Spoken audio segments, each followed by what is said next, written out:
નવસારી જિલ્લામાં સરકારી શાળાઓમાં પ્રવેશોત્સવ કાર્યક્રમનું આયોજન કરવામાં આવ્યું હતું।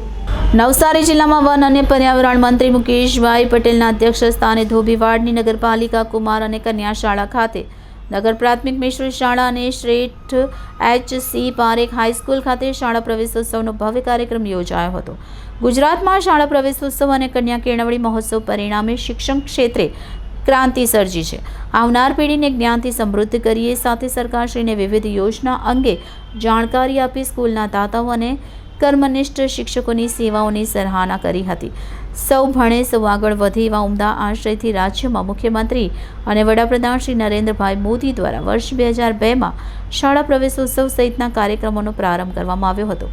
આ શૈક્ષણિક પરંપરાને રાજ્યના મુખ્યમંત્રી શ્રી ભૂપેન્દ્રભાઈ પટેલે સફળતાપૂર્વક આગળ વધારી રહ્યા છે, જેમના નેતૃત્વમાં હાલ નવસારી જિલ્લા સહિત સમગ્ર રાજ્યમાં શાળા પ્રવેશોત્સવ યોજાઈ રહ્યો છે। નવસારી જિલ્લામાં સરકારી શાળાઓમાં છેલ્લા 20 વર્ષ દરમિયાન કુલ 2013 નવા વર્ગખંડ બનાવવામાં આવ્યા છે। પ્રવેશોત્સવ કાર્યક્રમમાં વન અને પર્યાવરણ મંત્રી મુકેશભાઈ પટેલ, નગરપાલિકા પ્રમુખ મિનલબેન દેસાઈ, શિક્ષણ સમિતિના અધ્યક્ષ અજયભાઈ દેસાઈ, પ્રાથમિક શિક્ષણ અધિકારી અગ્રવાલ સાહેબ, ડેપ્યુટી ઇજનેર MM ગામિત, જિલ્લા શિક્ષણ અધિકારી જયેશભાઈ ચૌધરી, ડોક્ટર રાજેશ્રી મેડમ સહિત ઉચ્ચ અધિકારીઓ, વાલીઓ, શિક્ષકગણ હાજર રહ્યા હતા।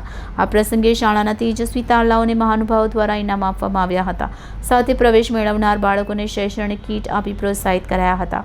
મંત્રીશ્રીએ બાળકો પાસે કવિતાઓ, બાળગીતો, ABCD, કક્કા બારાક્ષરી અને ઘડિયા બોલાવી બાળકોની ચપળતાથી ચકાસણી કરી હતી, જેમાં બાળકોને ભારે ઉત્સાહ દાખવી તમામ વસ્તુઓને બોલી બતાવી હતી।